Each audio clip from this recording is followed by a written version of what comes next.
Bonjour à tous de notre table ronde poésie lors d'un après-midi poésie partout. Alors il était temps qu'on commence sérieusement à rentrer dans la matière, quoique j'ai bien vu que la poésie s'est parsemée partout tout au long de l'après-midi. Je suis en compagnie de Julie Escoriza. Bonjour Julie. Bonjour. De Elitsa Dimitrova. Bonjour. Et de Claire Auduit. Claire, tu es bien avec nous? Oui, je suis trop timide, alors j'ai enlevé ma caméra. Oui, je suis avec vous, j'ai juste une mauvaise connexion, mais je suis là. En tout cas, merci à toutes les trois d'être avec nous. On va pas perdre du temps. Claire, tu écris la poésie, tu écris du théâtre. Tu te poses des questions autour de l'exil qui sont plein de ton travail, mais aussi celles de l'amour, en parlant du cœur, par-dessus tout et malgré les circonstances. Tes ouvrages sont liés au deuil, à l'amour, se frôlent, se côtoient, semblent s'apprivoiser. Tes textes ont paru aux éditions Lanzmann, Mediapop, Rodéo d'âme, La Feuille de Thé, Gros Texte, La Chaîne Bleue, mais surtout après nos discussions et le fait que je t'ai rencontré, j'ai rencontré une artiste pluridisciplinaire, engagée, je dirais hyper active dans le bon sens du terme, Claire. Est-ce que tu veux bien très rapidement nous un tout petit peu décrire ce tour d'horizon de tes engagements pour qu'on puisse mieux te saisir? Avec grand plaisir, oui. Et dire qu'effectivement, pour moi, la poésie, elle est vraiment partout. Elle est dans chacun des projets que je mène, que ce soit du recueil de témoignages, des récits, que ce soit des voyages, de l'immersion, que ce soit pour du théâtre. La poésie n'est pas l'ennemi du réel, et souvent pourtant on nous l'oppose, alors que pour moi la poésie, j'ai envie de dire c'est la vie, et que la poésie ça peut porter sur tout, et on a l'impression qu'il y a des thèmes qui se prêtent tout à fait à la poésie, et puis d'autres qui en seraient lointains, et moi j'ai envie de m'amuser avec ça. Et j'avais écrit un petit poème là-dessus qui parlait justement de la question de la poésie qui serait dans des petites cases, et moi j'avais envie de la sortir de ces petites cases. Et donc je vais vous lire un tout petit poème si je le retrouve rapidement. C'est issu de mon livre très sérieux sur les frites. Figurez-vous que voilà, j'ai écrit un livre sur les frites et un livre sur la sieste, et que j'avais envie de dire qu'on n'était pas obligé de s'accrocher juste à certaines thématiques. Voilà. La poésie s'est essoufflée face à certains mots, toujours les mêmes: lumière, automne, matin. Alors, je propose une fournée, toute chaude, comme un souffle d'ailleurs, frites, mayonnaise, sieste. Voilà, l'envie de s'en amuser aussi, comme tu le disais Mathéa, une poésie engagée, mais engagée dans la vie, engagée par rapport aux autres, une poésie qui a envie de rendre compte du monde qui nous entoure, qui n'a pas du tout envie de se sauver, qui a envie de mettre les mains dedans, une poésie qui a envie de voir, de donner à penser et à réfléchir. Voilà, c'est tout ça ma poésie. Oui, pour moi, c'est une entrée idéale dans le sujet de cette matière, puisque tu dis que tu veux la sortir des cases, et justement, tu la parsèmes partout, on dirait, par tous les chemins que tu traverses, on peut retrouver la trace de la poésie. Oui, et puis, oui, on en reparlera peut-être plus tard. Tout à fait. Merci. Et je précise pour ceux qui nous rejoignent au fur et à mesure que Claire est bien avec nous, mais que en audio pour l'instant, parce que la connexion n'était pas super bonne.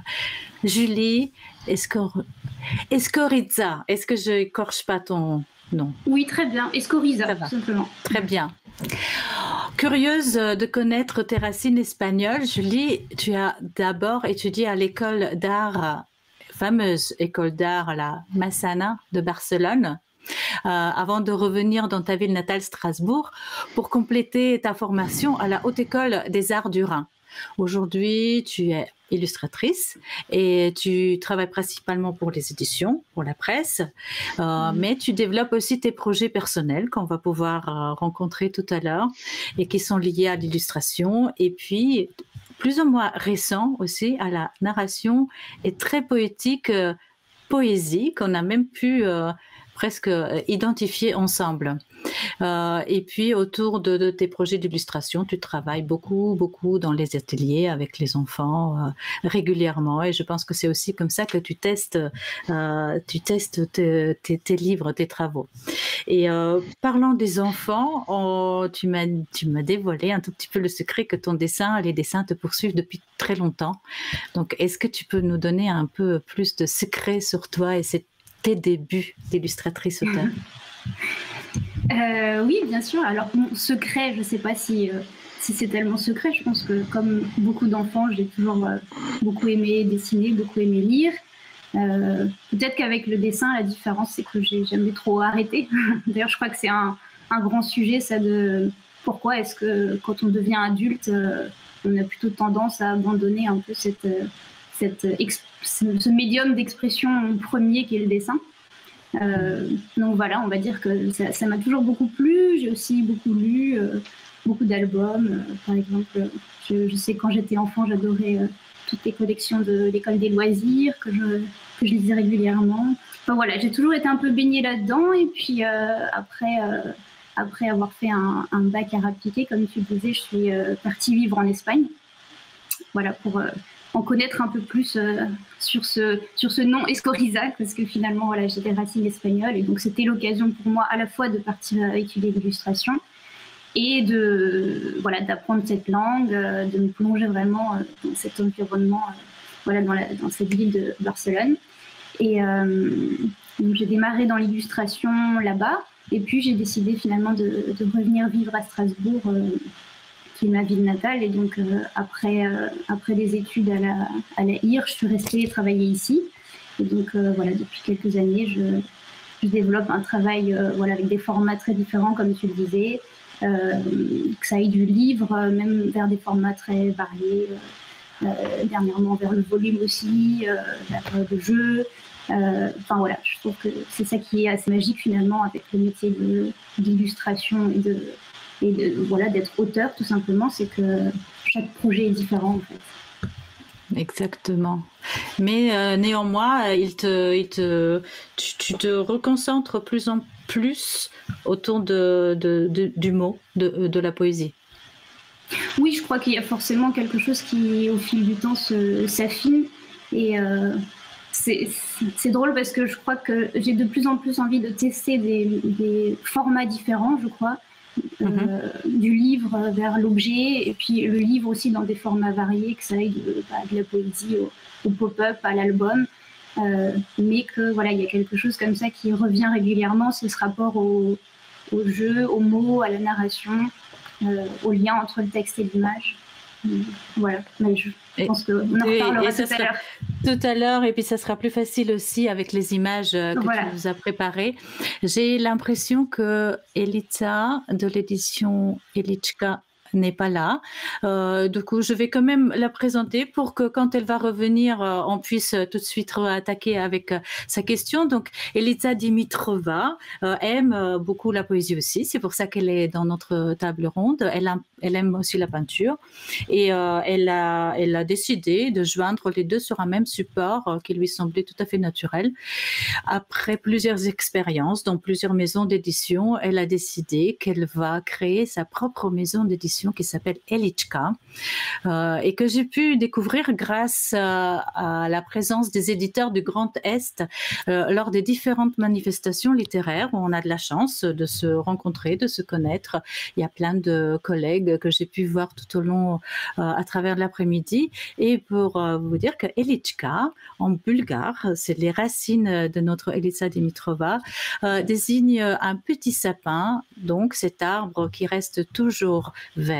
Je laisserai Elica en parler plus quand elle va revenir. Mais Claire, revenons à toi.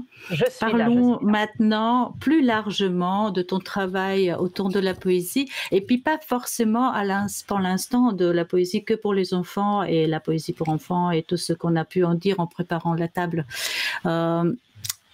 Tu as beaucoup de livres à ton compte maintenant, de poésie déjà. Oui, et puis parfois, la poésie me sert, comme je le disais tout à l'heure, à parler du monde qui nous entoure. Et parfois même, c'est pas là qu'on attend la poésie. Par exemple, je suis partie dans le nord de la France, à Hénin-Beaumont, qui est une ville qui est dirigée par le Front National et qui se rêve sans migrants. Et c'est dans cette ville que j'ai rencontré des migrants et il me semblait plus que jamais nécessaire de donner à entendre leurs paroles. Et c'est notamment la poésie qui m'a permis de faire passer leurs récits et leurs mots. Je lis juste un tout petit extrait de 120 jours à Hénin-Beaumont, si tu me permets, Mathéa. C'est la parole de Seif Allah, qui est arrivé tout seul en France. J'ai quitté l'Afghanistan comme on quitte l'enfance. J'ai laissé derrière moi jouets, maman, papa, cousin. À la place, il y a eu la jungle de Calais. J'ai déjà eu la chance une première fois de ne pas mourir en Afghanistan, et puis une seconde fois de ne pas mourir en traversant les frontières et la mer. Mais je sais qu'on ne peut pas avoir toujours de la chance. À un moment, la chance, elle tourne et ton destin aussi. Mais c'est ici que j'ai découvert l'amour. Il n'y a pas besoin de papier pour ça. C'est bien pratique. Voilà un exemple de prisme poétique pour parler de quelque chose qui est tout sauf poétique, la question de l'exil, la question de l'accueil, la question de l'intolérance, du racisme. Et c'est ça aussi qui m'a permis d'écrire aussi un album jeunesse qui s'appelle Un autre pays et qui aborde la question de l'exil pour les enfants, parce que ça me faisait très peur en fait de parler de cette question avec eux, et pourtant la question de l'hospitalité, elle est au cœur des cours de récréation, elle est au cœur de nos quotidiens. Et pour Un autre pays, je me suis appuyée sur la poésie et sur les jeux de mots pour parler de cette question à hauteur d'enfant. Et à un moment, Petit bonhomme doit partir pour un autre pays, et Un autre pays, on a écrit ça N-O-T-R-E, comme la question de l'altérité, mais qui devient chez nous. Et à un moment, maman Coquelicot dit à Petit bonhomme dans ce livre, « Allez mon chéri, on part, il faut prendre l'essentiel ». Et là, il y a un malentendu parce que Petit bonhomme cherche le ciel de pluie, le ciel d'automne, le ciel d'hiver. Il a l'impression que comme le ciel leur est déjà tombé sur la tête une première fois, ça pourrait se reproduire dans un autre pays. Et donc lui, il se dépêche de collecter et d'attraper tous les ciels qu'il a au-dessus de sa tête. Voilà. Et là aussi, c'est la poésie qui me permet ce truchement pour parler de choses tellement sérieuses, mais tellement primordiales pour qu'on essaie d'avancer tous ensemble, tout simplement. Oui, on se décale, on se décale de les réalités. Il y a Elitza qui est avec nous. Et, on se décale de la réalité pour pouvoir mieux la voir en réalité avec la poésie, il me semble. Et puisque on est avec ton expérience dans cette ville étrange, est-ce que j'ai vu dans un reportage, tu parlais de l'expérience où les enfants sont venus dans la classe, dans une autre classe, et très vite, en fait, ils ont passé tout un après-midi ensemble.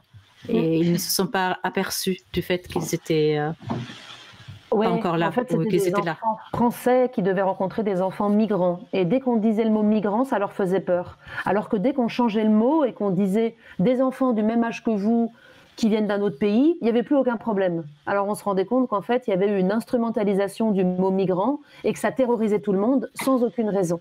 Alors j'ai arrêté de présenter comme ça leurs camarades et j'ai juste dit, vous avez des camarades qui apprennent le français et qui vont venir cet après-midi. Dès lors que je changeais le mot et que je disais vos camarades migrants ne vont plus tarder à arriver, c'était la terreur et certains élèves me suppliaient de ne pas ouvrir la porte. Et j'ai ouvert la porte et il y a eu cette rencontre. Et puis au bout de quelques instants, une des Françaises qui avait été particulièrement angoissée par cette rencontre, au bout de 5 ou 10 minutes, elle lève la main. Et alors que ses camarades migrants sont en face d'elle, elle lève la main et elle dit « Madame, j'ai pas trop bien compris, mais en fait, ils arrivent quand les migrants ?» Et ils étaient en face d'elle. Et il a juste suffi de l'expérience, de la rencontre, de faire soi-même ce cheminement, cette rencontre, pour se rendre compte à l'évidence que chacun est singulier et qu'il n'y a pas d'enveloppe possible de dire tous les migrants sont comme ci, tous les poètes sont comme ça et tous les Français ressemblent à ça. Oui. Merci pour ce témoignage. On était un tout petit peu hors propos, mais ça me semblait important de revenir sur toutes ces expériences Vous pouvez aussi, Julie et Claire, vous poser des questions l'une à l'autre, mais je vais quand même te donner, Julie, la parole pour que tu nous parles en fait de tes livres récents que tu as illustrés. D'ailleurs, c'est sur ce livre-là que nous nous sommes rencontrés, dans Le ciel mauve et autres poèmes, publiés chez Gallimard Jeunesse en mars 2020. Donc, ce sont des textes de Louise de Villemorin. Est-ce que tu peux nous en parler? Je pense qu'on peut même suivre les images qui sont à disposition. Et juste toc, toc, toc, voir les images. Voilà, pendant qu'on attend les images, je vous confirme que Eliza est bien avec nous. Et il y a des images que moi je ne vois pas apparemment. Et donc Eliza, excuse-moi. Bienvenue. Donc comme on attend les images et que ce n'est pas grave, hein, de toute façon. D'accord. D'accord. Alors, Eliza, j'ai parlé de ta maison d'édition pendant que tu n'étais pas là. En fait, non, j'ai pas parlé. Je t'ai présenté ton amour pour la poésie et la peinture, ton envie d'avoir créé l'édition et le petit sapin vert. Mais là, on a trop envie de savoir plus sur les racines de ta maison d'édition. Alors, ma maison d'édition s'appelle Elichka. Elle existe depuis 2014 et elle a été créée sur un désir très très fort de présenter au public francophone des grands auteurs bulgares qui écrivent pour les enfants et qui sont détenteurs de textes absolument magnifiques, très très très poétiques, de très grande qualité. Et je trouvais que je me rendais compte qu'en France on n'avait aucune connaissance de ces auteurs-là, et j'avais absolument envie de les présenter. Donc après des études littéraires et une petite expérience dans des maisons d'édition parisiennes, en déménageant en Alsace, j'ai senti que c'était le moment ou jamais de tenter quelque chose, et advienne que pourra. Donc Elichka est née comme ça, sur un coup de cœur, sur un désir, sur un coup de tête, et elle présente des auteurs classiques et contemporains bulgares qui écrivent pour les enfants, qui, comme je l'ai dit, ont des textes vraiment de grande qualité. Et depuis 2019, nous avons aussi ouvert les portes aux textes nés français, non pas des textes traduits, mais des textes qui ont été écrits directement en français. C'est justement là que la poésie s'est introduite encore plus. Encore plus, elle était déjà là de par ma propre expérience de vie, parce que quand j'étais enfant, évidemment, comme tous les enfants, j'apprenais des comptines à l'école, on apprenait des poèmes, on lisait les poètes classiques, scolaires, un petit peu entre guillemets. Et puis j'étais aussi très attirée par les contes merveilleux, surtout par les Mille et une nuits, qui, à l'intérieur d'un texte en prose, d'un récit en phrase, tout ce qu'il y a plus classique, introduisait des poèmes, de vrais poèmes, pour parler de l'amour, pour parler du printemps, de l'ivresse, de tout un tas de choses. Donc ces structures mélangées m'intriguaient énormément. Et puis, toujours quand j'étais enfant, en école primaire, on organisait énormément en Bulgarie à l'époque des concours, ce qu'on appelait des concours de récitation. On apprenait des poèmes, on les récitait en classe, évidemment c'était comme une interrogation, mais on sortait aussi de la classe, on sortait de l'école, et dans ma ville comme dans toutes les villes, les écoles organisaient de vraies fêtes de la poésie, où des enfants étaient sélectionnés, où pouvaient s'inscrire librement pour participer, pour aller réciter des poèmes. Donc j'ai grandi avec ça, j'ai été élevée avec ça, et puis j'ai eu aussi une grand-mère qui était très sensible à la poésie, et qui a eu un jour une grande idée. Elle m'a offert, elle revenait de voyage, et elle m'a apporté en cadeau de son voyage un recueil de chansons populaires transcrites, chansons bulgares folkloriques transcrites. Donc ces chansons-là sont très proches des contes merveilleux, ça me plaisait énormément. Le livre lui-même était tout ce qu'on peut imaginer de plus ordinaire. Il était même, il l'est toujours d'ailleurs, je l'ai toujours, il est un petit peu moche, avec une couverture vert foncé et de grandes lettres jaunes, avec une mise en page, tout ce qu'il y a de plus archaïque. Mais ce livre m'a propulsée dans une autre dimension concernant la poésie, parce que j'ai soudain compris que la poésie existait hors l'école, en dehors du circuit scolaire. Et inconsciemment, je me suis rendu compte a posteriori que grâce à ce livre, j'ai commencé à guetter la poésie en librairie, en bibliothèque. Je découvrais toute seule des poètes bulgares qui n'étaient pas hors le circuit de l'école, vraiment. Et je les lisais, je dévorais, je découvrais tout un tas de choses vraiment passionnantes, intéressantes et voilà, les origines nourricières de la poésie pour moi.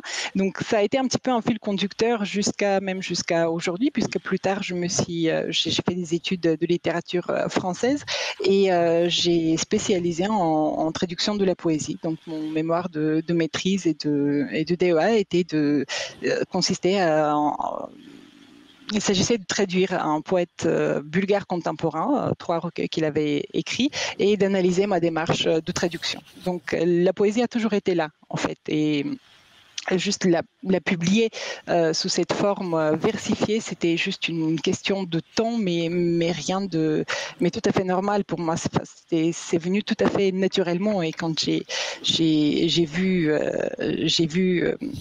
j'ai découvert les textes des 2 illustratrices avec qui j'avais travaillé sur des projets franco-bulgares. Ça m'a semblé tout à fait évident d'aller plus loin avec elles dans cette aventure. Très bien. Et quand tu parles de la récitation à l'école, moi j'ai l'impression que ce que je peux voir en France, parce que moi c'est pareil, j'ai appris à aimer la poésie en Slovénie, dans mon pays, où la récitation était plutôt quelque chose qu'on aimait bien faire. J'ai l'impression que chez toi aussi. Est-ce que tu saurais dire pourquoi on aimait bien dire la poésie même à l'école?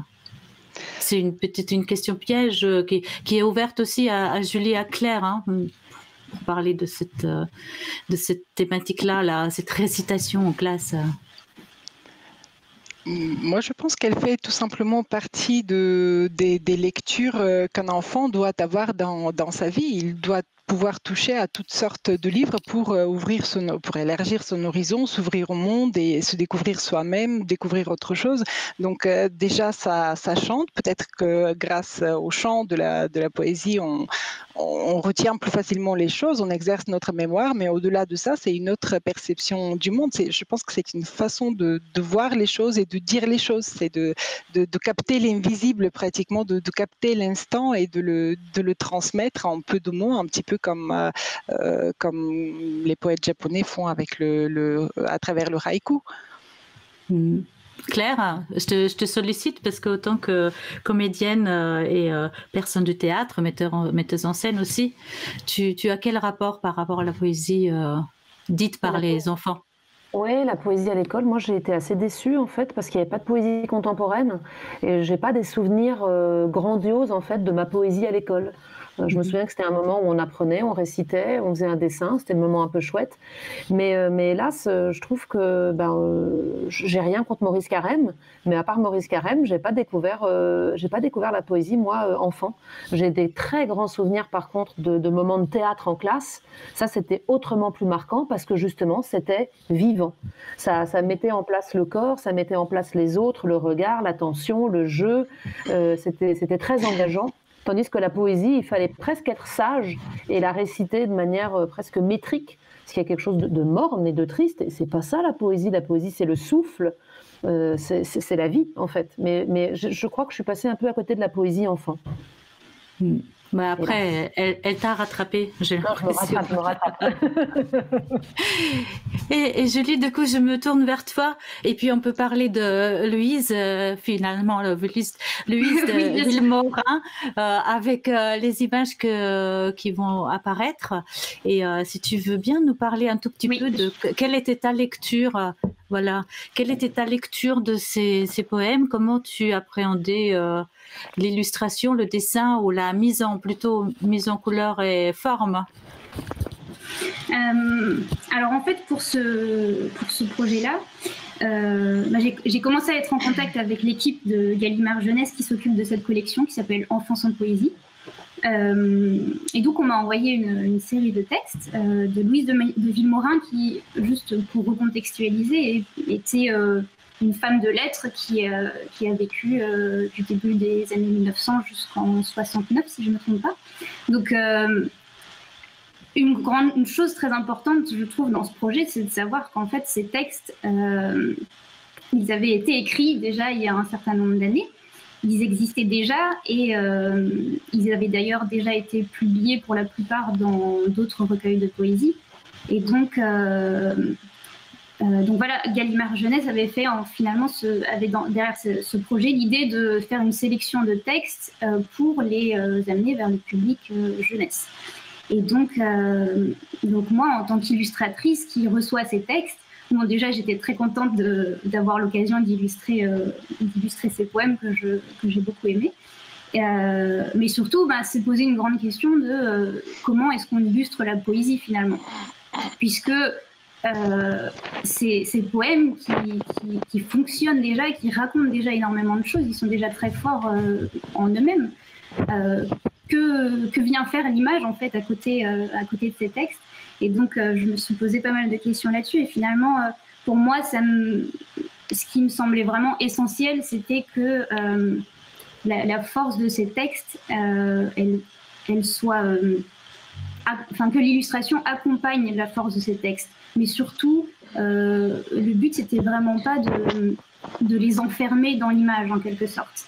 Donc, il fallait vraiment que les images deviennent une sorte de tremplin pour l'imagination, en fait, pour garder ouverte cette porte que couvrent ces poèmes.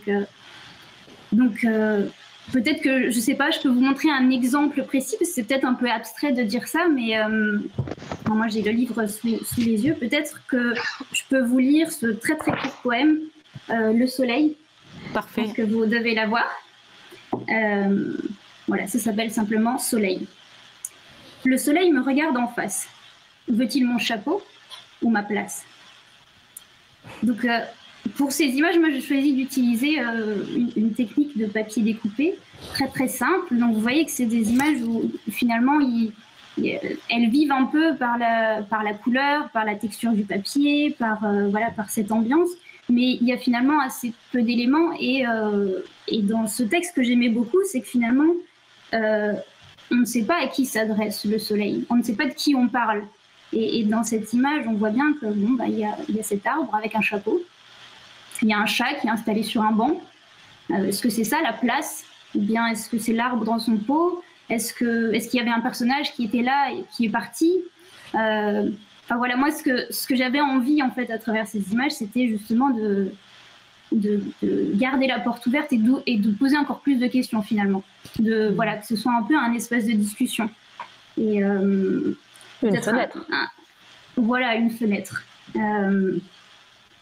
Pour peut-être un autre exemple, celui du poème nuptial, avec cette image-là.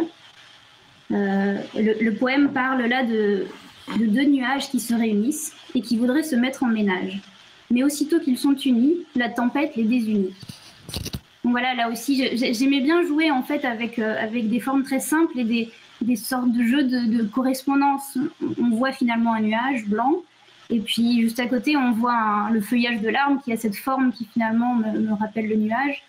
Et voilà, là aussi, on reste un petit peu sur toutes ces questions. Est-ce que finalement le nuage, c'est le feuillage? Est-ce que qui est qui? Où est-ce qu'on est? Et donc finalement, il y a quelque chose comme ça de très atmosphérique, parce qu'on est plus dans l'instant que dans quelque chose de précis. C'est plus une question de sensation, de ressenti. et finalement à chacun de trouver un petit peu ses réponses à ça, ou finalement tout simplement ne pas répondre, puisque c'est un petit peu ça la poésie, je crois. C'est très relié au fait que voilà, on peut tout questionner et on peut tout imaginer. J'adhère complètement. Et si Claire, Elita, vous voulez réagir à ça?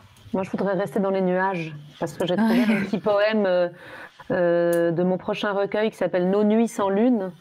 Et voilà, je vais vous partager 3-4 des sortes de petits haïkus, hein, ça va aller très vite, mais là, il n'y a pas d'image, c'est à vous de fermer les yeux et de vous faire vos images. On ferme les yeux tous et on écoute. Comme ça, on sera à la même enseigne que Claire. Voilà. C'est vrai. Les nuages consolident les rêves d'hier. Mettre une nuit devant l'autre, c'est déjà toute une vie. Le ciel est-il froissé là où la lune a dormi?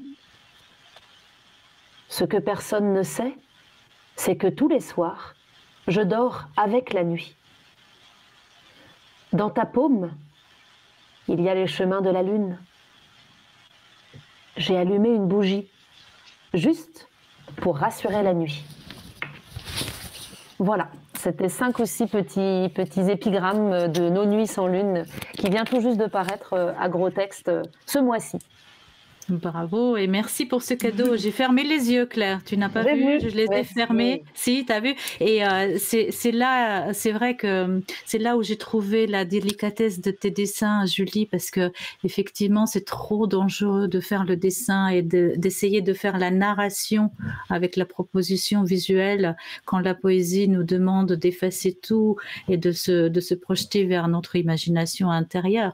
Et que je pense que le dessin donne la dynamique de la lecture, mais il ne doit pas, à mon avis, imposer la lecture du poème. C'est une sorte de traduction, le dessin aussi, parce que vous parlez toutes les deux de traduction, et une traduction, c'est un autre univers, forcément, on ne peut pas le répéter, ce ne serait pas enviable. Et alors, traduire de la poésie, donc finalement, non, on pourrait dire ça. Oui, en fait, l'image, elle raconte tout autant que raconte le texte, mais avec un langage différent, en quelque sorte, mais ça fonctionne si c'est un dialogue, en fait.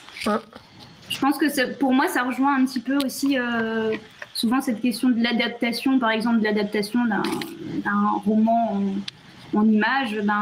Il y a toujours ce pas à franchir où finalement il y a toujours une sorte de risque en mettant des images sur quelque chose qui est dans l'esprit des lecteurs, de fermer une porte quelque part, mais en même temps c'est important si ça dialogue, ça devient un tremplin, donc c'est toujours un peu délicat. Merci. Je vois qu'il y a 2 questions qui se rapportent plutôt à ce qu'on a discuté tout à l'heure. Je les expose. Peut-être que, Elita, en parlant de tes 2 nouveautés, tu peux peut-être répondre à la question et puis partir avec tes nouveautés. Donc, la poésie est le genre littéraire le moins étudié en classe car le plus difficile à enseigner par les enseignants eux-mêmes. Point d'interrogation. Ce n'était pas une confirmation. Et puis, quelqu'un répond, peut-on réellement enseigner la poésie? Alors, je ne sais pas. Moi, je ne suis pas professeur, donc je ne peux pas répondre pour les professeurs et je ne sais pas pourquoi ils trouvent cela difficile. Moi, je me dis, pourquoi pas tout simplement proposer les textes aux enfants. Ils savent très bien comment les prendre. En fait, la poésie, il faut la ressentir. Claire disait tout à l'heure, traduire de la poésie, j'ai cru déceler quelque chose comme c'est de l'ordre de l'impossible. Peut-être que c'est de l'ordre de l'impossible, mais il n'est pas impossible de la ressentir et de la retranscrire, en fait, de la réécrire. Donc, quand on passe d'une langue à l'autre, ce qui est le cas de nos contes, par exemple, mais aussi des quelques poèmes ou quelques recueils que j'ai pu traduire, il s'agit vraiment d'une réécriture. Il s'agit de de donner avec les mots de l'autre, dire, arriver à joindre, à transmettre les émotions de ce poète-là. Et je trouve que c'est ce que Julie a magnifiquement fait avec ces illustrations qui restent très simples, tout comme les vers de Louise de Villemorin. Voilà, ça se répond en fait. Le dialogue est vraiment très réussi.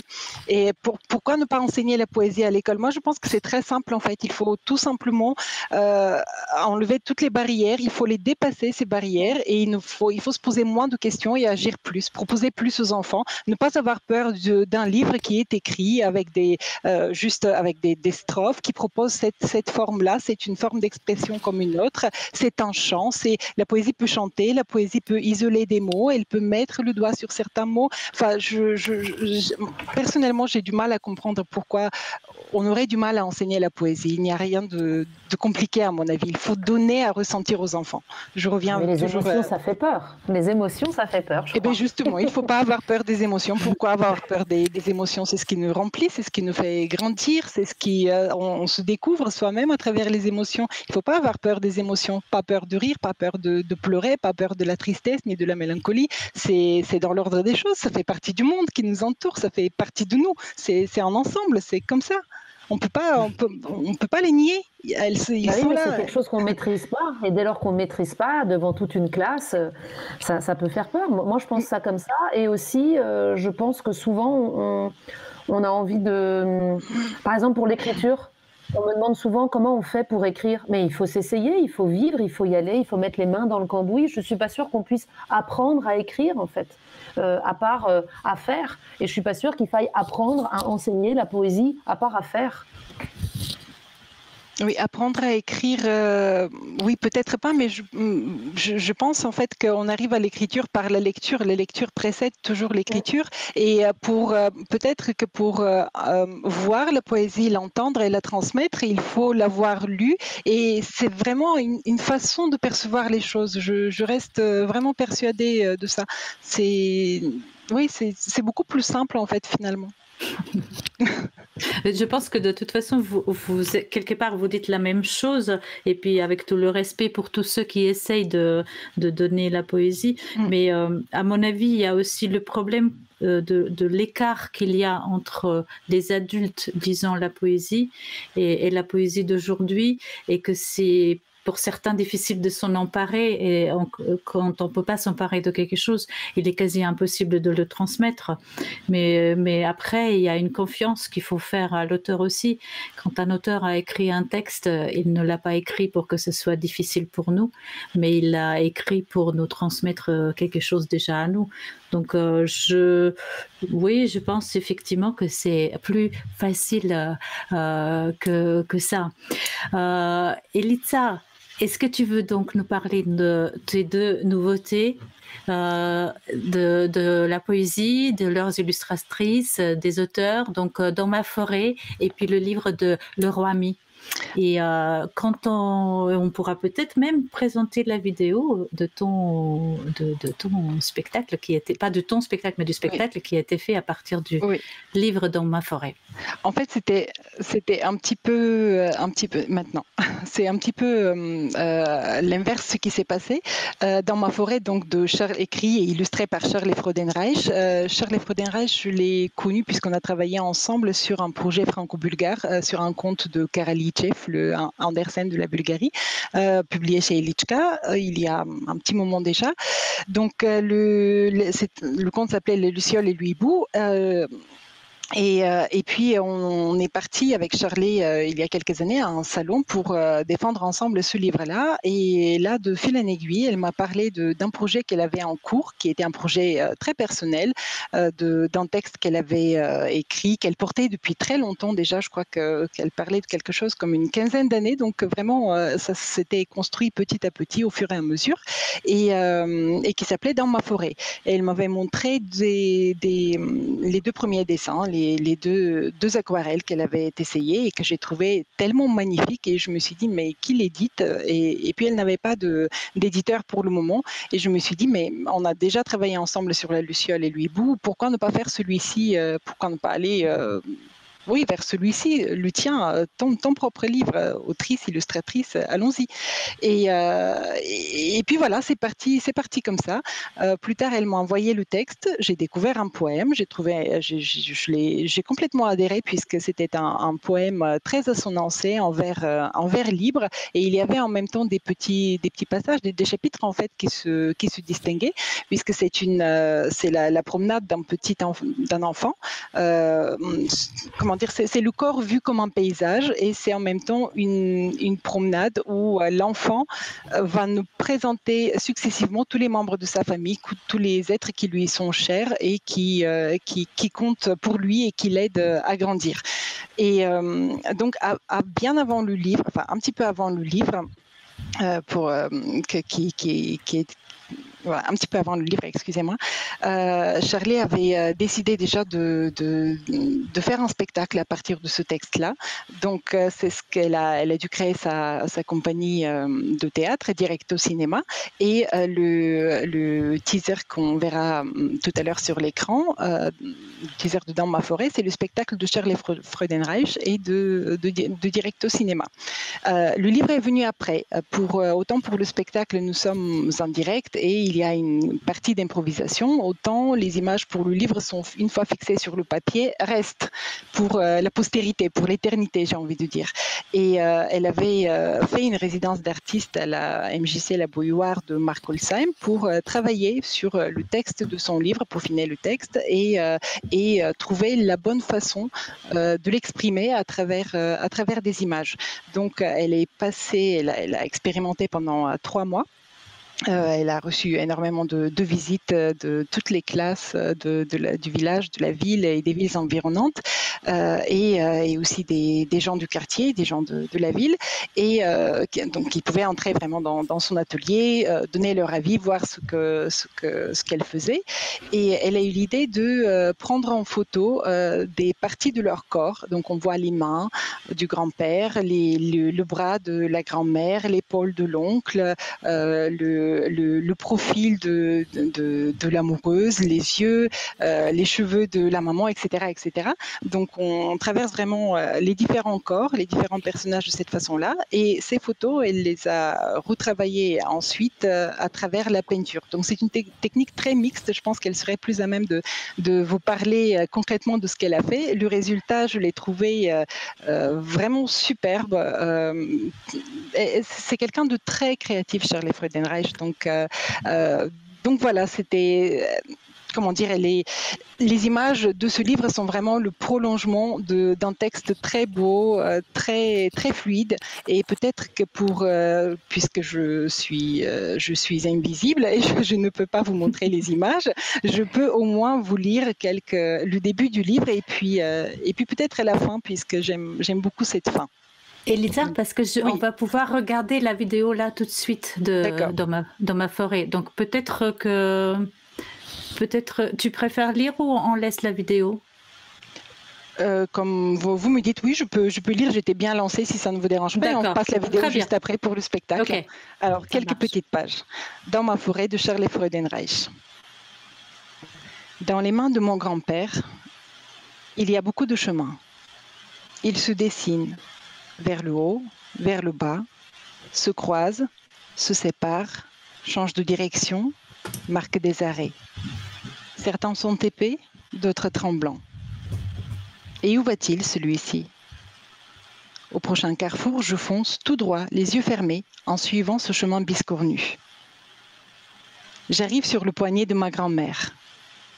Herbe, terre, petits cailloux et tiges. Quand je m'avance à petits pas le long de son bras, le champ de blé se lève et danse avec le vent. C'est l'été. J'aime quand elle me fait danser. Voilà, je m'arrêterai là et juste la fin. Des chemins, des chemins, des chemins. Je voudrais en choisir un. Et si je me trompais? C'est la vie et c'est bien aussi, dit papa. Et si je me perdais? Tu suivras les petits cailloux, dit maman. Et si je tombais? Jasmine embrassera ton genou. Voilà, je ne sais pas si vous m'entendez, mais moi je ne vous entends plus. Ah, d'accord. Ça nous laisse sans voix. Ah, c'est vrai. C'est vrai que c'est très bien dit. Allez-y.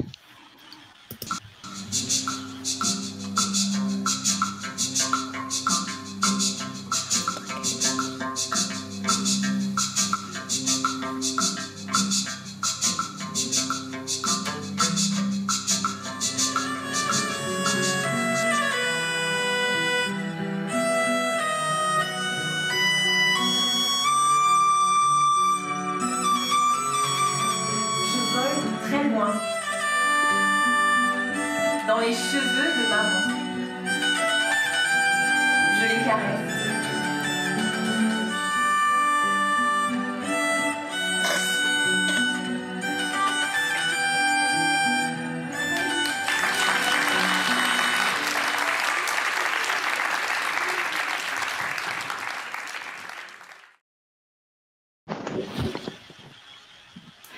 Merci beaucoup, Yelitza, pour cette belle poésie, sur cette belle vidéo que tu as partagée avec nous. Julie, je vois que le temps passe très très vite. J'ai très envie que tu nous parles de tes nouveaux projets. Oui, bien sûr. Alors, moi, du coup, je vois pas ce qu'il y a à l'écran, mais j'imagine que on peut peut-être parler de c'est quoi la philosophie. On avait échangé en fait à propos de ce livre-là, parce qu'on parlait de poésie évidemment, et puis finalement le livre des textes, l'illustration des textes de Louise de Villemorin, c'était ma première expérience avec vraiment un recueil de poésie, mais finalement dans ce livre, c'est quoi la philosophie? Il y a un rapport, je crois, à l'image qui est assez proche de cette démarche d'illustrer de la poésie finalement, parce que ce livre-là, c'est un texte qui explique donc ce qu'est la philosophie.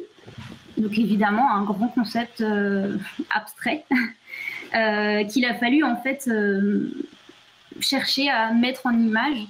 Et donc, c'est en ça, je crois que ça rejoint un petit peu le fait de faire de la poésie, puisque tout le livre, c'est en fait une sorte de métaphore sur voilà, comment est-ce qu'on pourrait représenter par l'image la pensée, les idées, les questions, le fait de trouver des réponses, de partager ces réponses et donc de vivre ensemble autour de tout ça.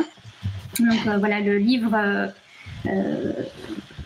crée une sorte de narration finalement, un petit peu parallèle au texte, puisque ce texte de Juliette Grégoire, qui est aussi l'éditrice d'ailleurs de ce projet-là, c'est un texte très simple et très finalement didactique. Et donc l'image, au contraire, elle est beaucoup plus peut-être libre dans l'interprétation. Et donc voilà, on y retrouve comme ça au fil du livre des personnages qui évoluent et qui créent un fil conducteur pour nous dévoiler un peu ce grand processus de la pensée, on va dire. Et d'ailleurs, on parle de la philosophie. Justement, Claire, n'y aurait-il pas un lien très direct avec les poèmes de Anouche que tu nous présenteras beaucoup mieux que moi, ces écrits que tu as trouvés Poésie jeunesse. Oui, et poésie jeunesse, là, il y a un lien direct, puisque c'est un jeune poète de 14 ans, et il ne faut pas s'arrêter à son âge, hein, vraiment, ni s'arrêter au contexte dans lequel il a écrit sa poésie, parce qu'il l'a écrit en déportation. On est en 1943 dans un ghetto, et le lien, en fait, c'est sa manière de voir le monde, c'est sa philosophie de vie. Et je vais vous lire un très court poème qu'Anouche a pu écrire en déportation. Là aussi, on peut à nouveau fermer les yeux et écouter la langue d'Anouche Aschenburg. Ce poème s'appelle « Ma terre ». Je porte ma terre dans mon cœur. Elle est pour moi seule. Tissée par la beauté des fils, le rêve permanent est éternel. Je l'embrasse et la cajole et passe beaucoup de temps avec elle. Cette terre n'est pas dans ce monde et pourtant, elle est partout en nous. Cette terre est au paradis. dans les étoiles, où il y a une nation oiseau. Aujourd'hui, je la vois. Je la vois dans mon âme et je pourrais pleurer de solitude. Un jour, je devrais voler vers les hauteurs. Libéré des liens de mon corps, je serai libre, lointain et large, et toute ma terre sera libre. Un jour, j'entrerai dans ma terre et serai joint à ma terre natale. Là est ma terre. Là est votre terre, où il n'y a pas de moi et pas de souffrance.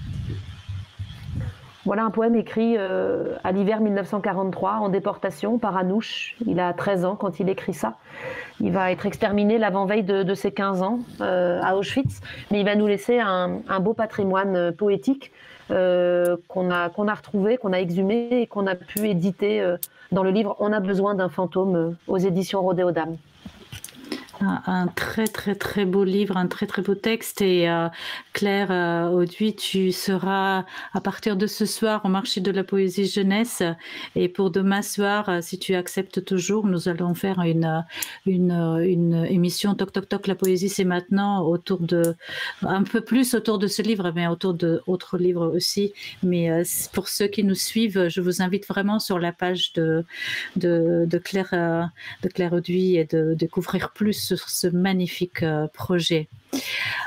J'ai l'impression que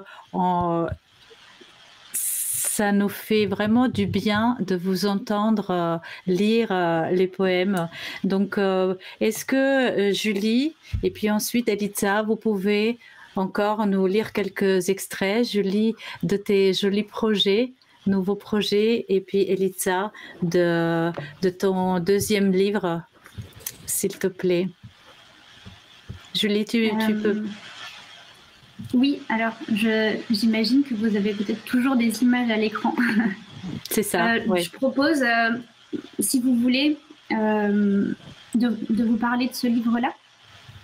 Je peux vous lire un extrait. Alors, donc ça, c'est mon dernier livre qui est paru, qui s'appelle La Tribu.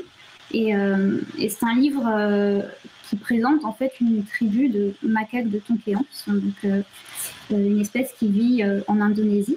Donc, c'est aussi un petit peu dans la même démarche que ce livre-là. Il y a l'idée d'un contenu à la fois didactique et en même temps quelque chose de beaucoup plus poétique à travers l'image. Et ce livre-là, il a aussi la particularité d'être un livre pop-up. Donc, vous devez sûrement voir quelques images. Je vous propose de le lire en passant voilà, les images. Je vais le lire comme ça. Dans la brume du matin, les macaques se réunissent. Le mâle observe la vallée depuis les hauteurs.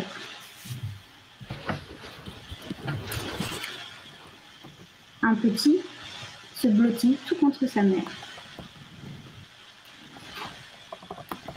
La tribu partage un moment de calme et de douceur avant de s'élancer à l'ombre des feuillages.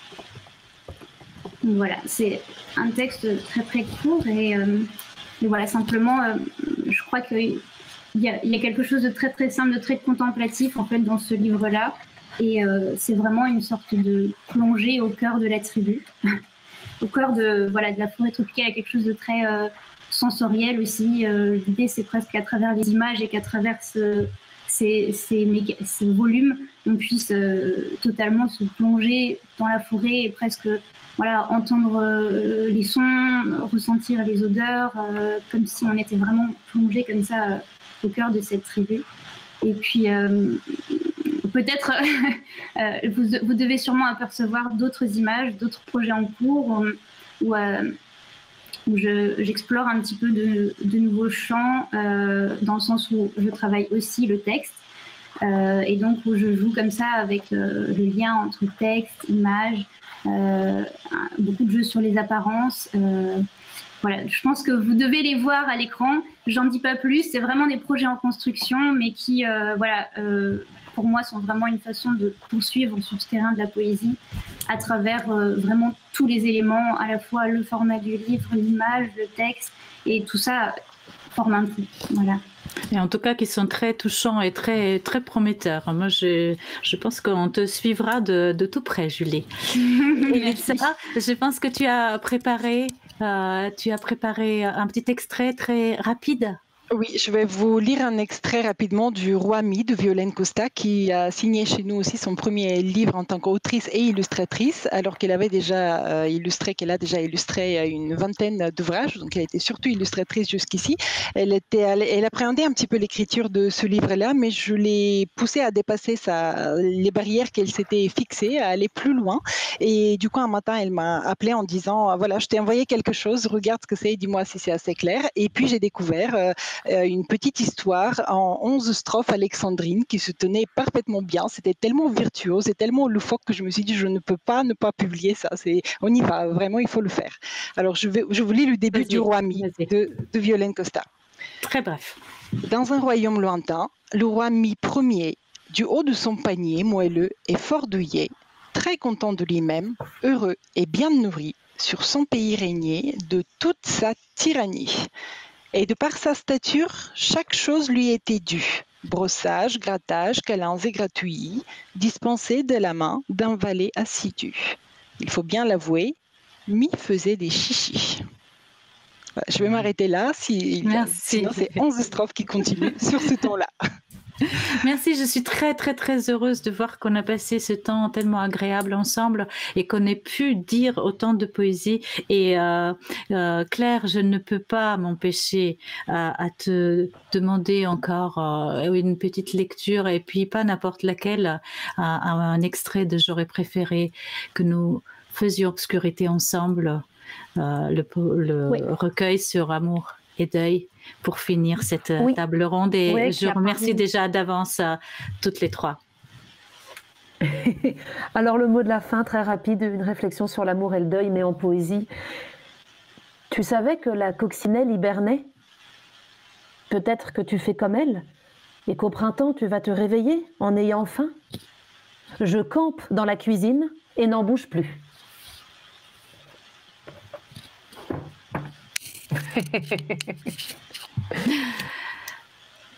Merci en tout cas à toutes les trois. J'étais ravie de passer ce temps avec vous. J'espère que vous qui nous regardez, écoutez, surtout écoutez Claire et Elitza et regardez Julie et moi et nos images, vous avez passé un joli moment. Voilà, à très bientôt. Merci pour cette invitation. Merci. À bientôt. Au revoir.